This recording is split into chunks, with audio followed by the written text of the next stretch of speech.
historic performance from Jalen Brunson, who scored 45 points in Game 5, was the unanimous choice among 11 voters for Finals MVP, and that was a moment he was able to share with his father, Knicks assistant coach Rick Brunson, which was a beautiful moment on the floor and perfectly captured by Mike Green. Jalen, the first player to score 15, there's the moment, by the way Breen said it too. He said, life is not perfect, but there are perfect moments, and that was one of them.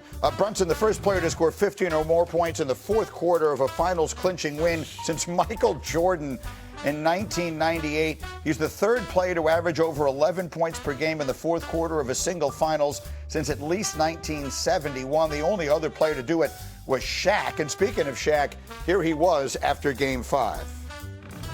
Charles, I owe you an apology. We've been saying for the past 2 years that the Brunson has been the best free agency signing ever.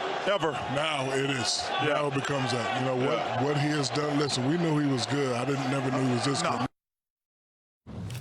So Shaq says what Charles has been saying, that he's the best free agent signing ever. What do we think of that? I don't know about ever. I mean, I think even though people may not like it, Kevin Durant to Golden State was a pretty See, there's so many different ways to get. That's pretty good. That's a really big signing. That led to 2 championships. But it's I think it's the context of it, right? You're going to say, right? Because it's the expectation. That's exactly. Shaq signing with the Lakers. Expectation. He was a megastar. Kevin Durant, a megastar. The expectations came with it. Jalen Brunson came to a franchise that had been wayward for years. You didn't know what it was going to be, and what it turned into, no one expected.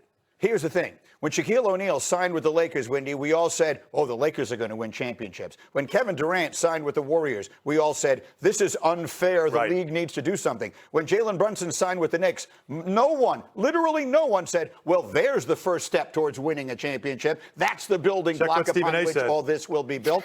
Well, lots of people questioned it. I mean, that's the reality of it. That's not who we thought Jalen Brunson was. One of the things that has made him remarkable is that he has been so much better than pretty much anyone, and I only qualify it as pretty much because there's probably someone out there, but I don't know who it was that was said Jalen Brunson's going to be the best player on a championship team. Go ahead, Windman, go.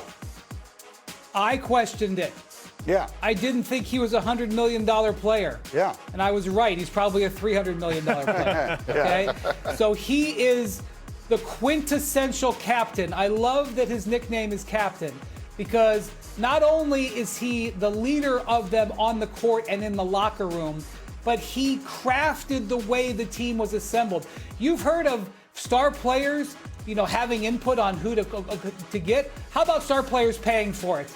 Because it took $100 million less, and they're pretty much taking money out of his paycheck and distributing it to his college teammates who he also won championships with. Talk about being a partner in a championship. So, the free agent discussion is a rich discussion. If this was a podcast, we could talk about it for an hour. We hadn't even brought up LeBron 2010 yet. Right. But I'm talking about the investment of him in the franchise and what he's done for the franchise beyond as a free agent. That is what is unique. And I don't know who to even compare it to because it's so unique. It's uncomparable, Wendy. There is no one to compare it to. And I think that is part of the uniqueness of the entire situation. New York being a franchise that was trying to get out of the darkness, so to speak, right?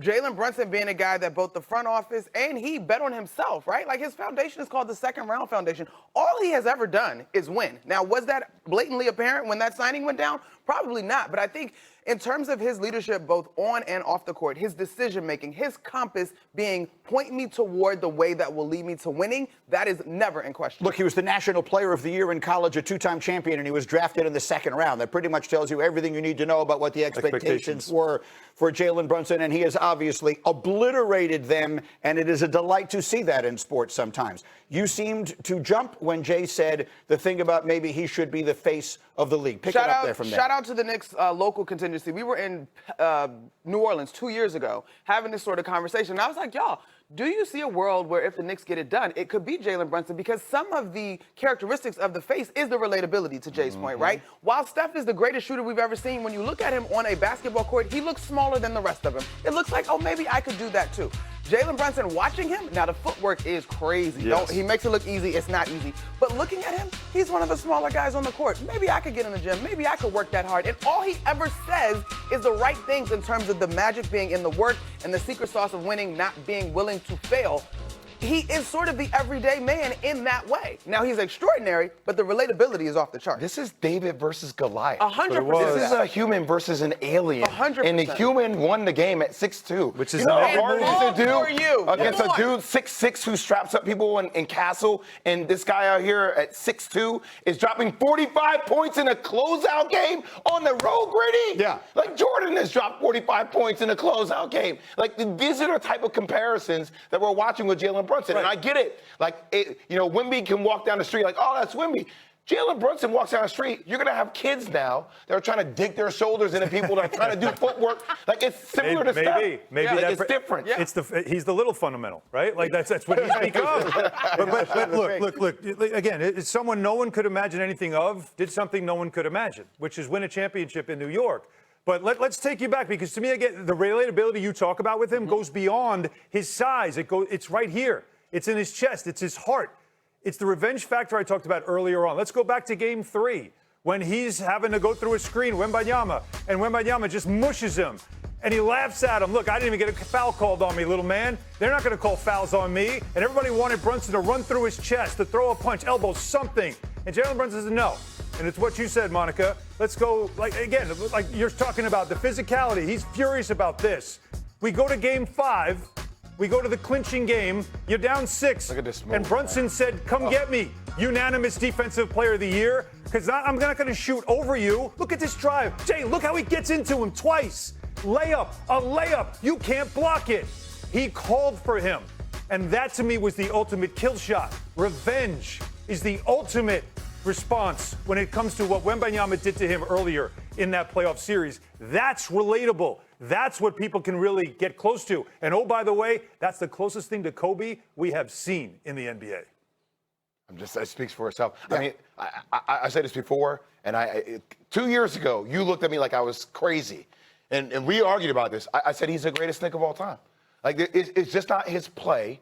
It's how he leads. Mm-hmm. It's the heart in which he plays with.